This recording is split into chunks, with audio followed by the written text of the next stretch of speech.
नमस्कार दर्शक बंधु आपण मानक टीआरओ 24 न्यूज को स्वागत। आसंतु नजर पकाइबा आज खबर उपरे। भद्रक जिला चांदबाली ब्लॉक अंतर्गत माधवपुर गणनाथ सरकारी उच्च विद्यालय परिसर में 2002 मसीहा मैट्रिक बैच पुरातन छात्र छात्री मानकर बंधु मिलन और गुरु पूजन सभा अनुष्ठित हो सभा एक भक्तिमय परिवेश मध्य अनुष्ठित होता।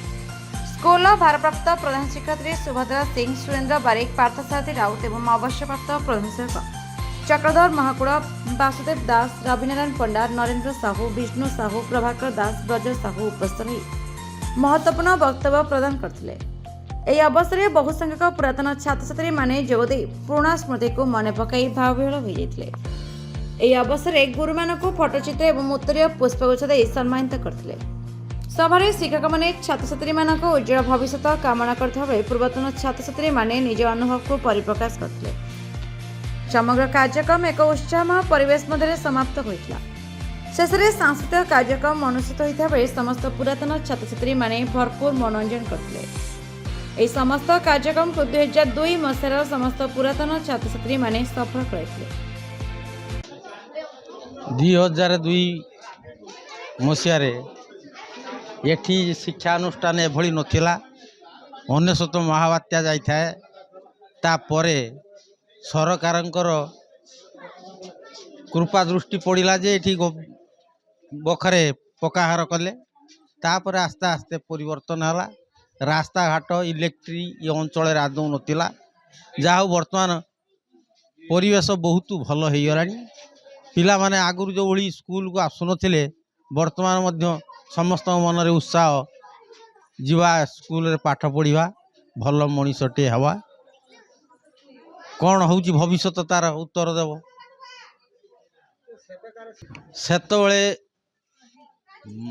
माड़ गाड़ी खाई जेतिकी पाठ पढ़ुथिले वर्तमान सब प्रकार सुविधा दिया गले मध्य पिलांकर कोनोसी उन्नति एते देखा देउ नाही।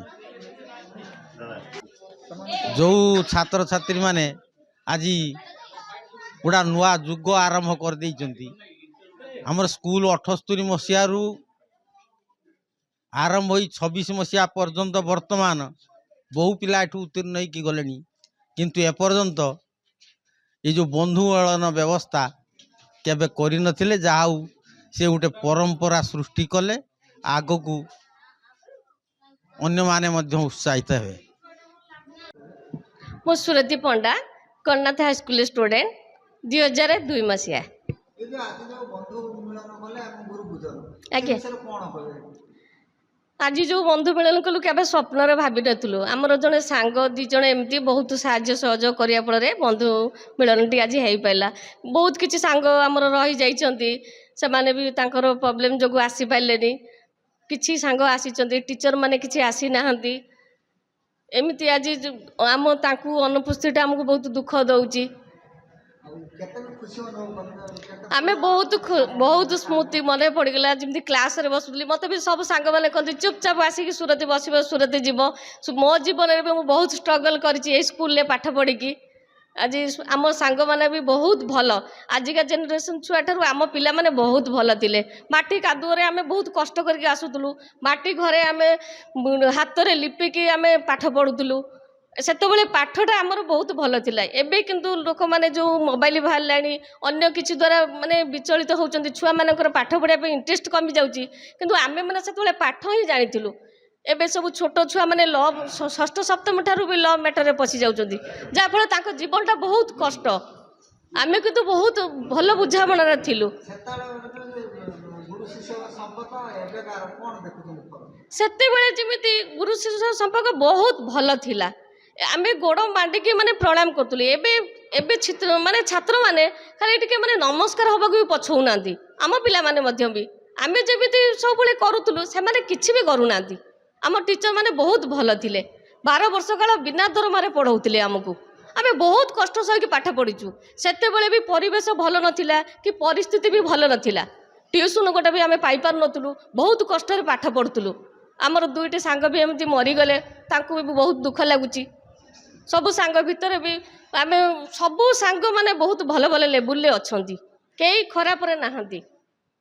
ମୁଁ ବି ସେମିତି ବହୁତ ଷ୍ଟ୍ରଗଲ୍ କରିକି ଆଜି ଯଦି ପାଠ ଦୁଇ ଅକ୍ଷର ନ ପଢ଼ିଥାନ୍ତି ମୋ ସ୍ୱାମୀଟି ଚାଲିଗଲେ 8 ବର୍ଷ ହେଲାଣି ମୁଁ ବହୁତ ଷ୍ଟ୍ରଗଲ୍ କରିକି ବଞ୍ଚୁଛି ମୋ ପିଲାଟିକୁ ମୁଁ ମଣିଷ କରୁଛି ନର୍ସିଂ ପାଠ ପଢ଼ିକି ମୁଁ ଆଜି ମୋ ଷ୍ଟ୍ରଗଲ୍ କରିକି ଏଇ ଶିକ୍ଷକମାନେ ଆମକୁ ଶିକ୍ଷା ଦେଇଥିବାରୁ ଆମେ ଏତେ ବଡ଼ ସ୍ଥାନରେ ପହଞ୍ଚି ପାରିଛୁ 2002 ମସିହା ମ୍ୟାଟ୍ରିକ୍ ବ୍ୟାଚ୍ର ଷ୍ଟୁଡେଣ୍ଟ ଆଜି ଦୀର୍ଘ 24 ବର୍ଷ ପରେ ଏକ ଗୁରୁ ଶିଷ୍ୟଙ୍କର ମହାମିଳନ ହେଲା ଆଉ ଆମ ବନ୍ଧୁମାନେ ବହୁତ ଦିନ ଧରି ଆମେ ବନ୍ଧୁମାନଙ୍କ ସହିତ ଦୂରରେ ଥିଲୁ ଆଜି ଆମେ ଏକତ୍ରିତ ହୋଇ 2002 ମସିହା ଯେଉଁ ମ୍ୟାଟ୍ରିକ୍ ବ୍ୟାଚ୍ର ବନ୍ଧୁମିଳନ ଉତ୍ସବ ଆୟୋଜନ କଲୁ ଏହି ଉତ୍ସବରେ ଆମେ ଯେଉଁ ହଜି ଯାଇଥିବା ଛାତ୍ରୀ ବା ଆମର ଯେଉଁ ଛାତ୍ରୀମାନଙ୍କୁ ଆମେ ହରାଇଛୁ ସାଙ୍ଗମାନଙ୍କୁ ବି ବିଗତ 24 ବର୍ଷରେ ଆମେ ସାଙ୍ଗମାନଙ୍କୁ ହରାଇଛୁ ସେମାନଙ୍କ 2 ଜଣ ସାଙ୍ଗ ଏଥିରେ ଆମର ମୃତ୍ୟୁବରଣ କରିସାରିଲେଣି ତାଙ୍କ ଉଦ୍ଦେଶ୍ୟରେ ଆମେ ଶୋକସଭା କଲୁ ଆଉ ଶିକ୍ଷକମାନଙ୍କୁ ଆମ ପୂଜ୍ୟ ଗୁରୁଜୀମାନଙ୍କୁ ଆମେ ଉତ୍ତରୀୟ ସହ ମାନପଦରେ ସମ୍ବୋଧନା କଲୁ ଏବଂ ଶିକ୍ଷା କ୍ଷେତ୍ରରେ ତାଙ୍କ ଯେଉଁ ଅବଦାନ ଥିଲା ସେ ଗୁଣ ବି ଆମେ ବଖାଣିଲୁ ଆମେମାନେ କିପରି ଭାବରେ ଏ ସ୍କୁଲରୁ ପାଠ ପଢ଼ି ଆଗକୁ ଯାଇଛୁ ଆଉ ସମସ୍ତେ କୌଣସି ପଦାଧିକାରୀ ଆମେ କାର୍ଯ୍ୟବ୍ୟସ୍ତ ଅଛୁ ସବୁପରେ ଗୋଟେ ଯେଉଁ ମହାମିଳନ ଆଜି କୁହାଯିବାକୁ ଏ ମହାମିଳନ ଉତ୍ସବରେ ସମସ୍ତେ ସାମିଲ ହେଲୁ ଆଉ ଏ ଉତ୍ସବକୁ ଆମେ ବହୁ ମାତ୍ରାରେ ଯୋଗଦାନ କରି ଉତ୍ସବକୁ ଆମେ ସାଫଲ୍ୟମଣ୍ଡିତ କଲୁ ତାପରେ ଆଜି ବି এই উৎসব পরে আমি খাଇବା পিଇବା ব্যবস্থা করছু আমি বন্ধুମାନେ ଯେଉଁମାନେ ସାଙ୍ଗମାନେ একত্রিত হয়েছিল ভোজি ভাতর ବି আয়োজন କରାଯାଇଛି ବର୍ତ୍ତମାନ ସଭା ସରିଗଲାଣି ଆୟୋଜନ ଭୋଜି ଭାତ ଆୟୋଜନ ଚାଲିଛି ତାପରେ ଭୋଜି ଭାତ ଆୟୋଜନ ପରେ ଆମେ ପୁଣି ଆଉଥରେ ସାଙ୍ଗମାନଙ୍କ ସହିତ ଏକ ବିରାମ ନେବୁ ପୁଣି ଆଗାମୀ ବର୍ଷ ପାଇଁ ଆମେ ପୁଣି ଏକ ଏହାର ଭିତ୍ତିପ୍ରସ୍ତର ସ୍ଥାପନ କରିବୁ ଏହା ସହିତ ଆମ ସ୍କୁଲ ବି 2027 ମସିହାରେ ଗୋଲ୍ଡେନ୍ ଜୁବୁଲି ବା 50 ବର୍ଷ ପୂର୍ତ୍ତି ଉପଲକ୍ଷେ ଗୋଲ୍ଡେନ୍ ଜୁବୁଲିର ଯେଉଁ ଏକ ପ୍ଲାଟଫର୍ମ ଆମେ ତିଆରି କଲୁ ବା କଥା ପକାଇଲୁ ଆମେ ଆଉ ମାତ୍ର ବର୍ଷ ରହିଲା ଗୋଲ୍ଡେନ୍ ଜୁବୁଲି ପାଇଁ ଆମେ ବି ମଧ୍ୟ ପ୍ରସ୍ତୁତି ହେବୁ ଆଉ ଆମ ସ୍କୁଲକୁ କେମିତି ଏକ ଜିଲ୍ଲା ସ୍ତରରେ ବା ରାଜ୍ୟ ସ୍ତରରେ ଆମ ସ୍କୁଲ ନାଁ ଆଉ ଟିକେ ଆଗକୁ ଯିବ ଷ୍ଟୁଡେଣ୍ଟ ହିସାବରେ ବା ଏ ସ୍କୁଲ ଛାତ୍ର ହିସାବରେ ସେ ଉତ୍ତରଦାୟିତ୍ୱ ନେଇ ଆମେ ଏ ସଭାର ବି ବହୁତ କିଛି ଏଜେଣ୍ଡା ରଖିଛୁ ତା ପରବର୍ତ୍ତୀ ଅବସ୍ଥାରେ ଆମେ ତାକୁ ଆପଣମାନଙ୍କ ମାଧ୍ୟମରେ ବି ରଖିବୁ ଧନ୍ୟବାଦ ଭଦ୍ରକ ଚାନ୍ଦବାଲି ସୂର୍ଯ୍ୟକାନ୍ତ ମହାଳିକଙ୍କ report the republic Odisha 24 news.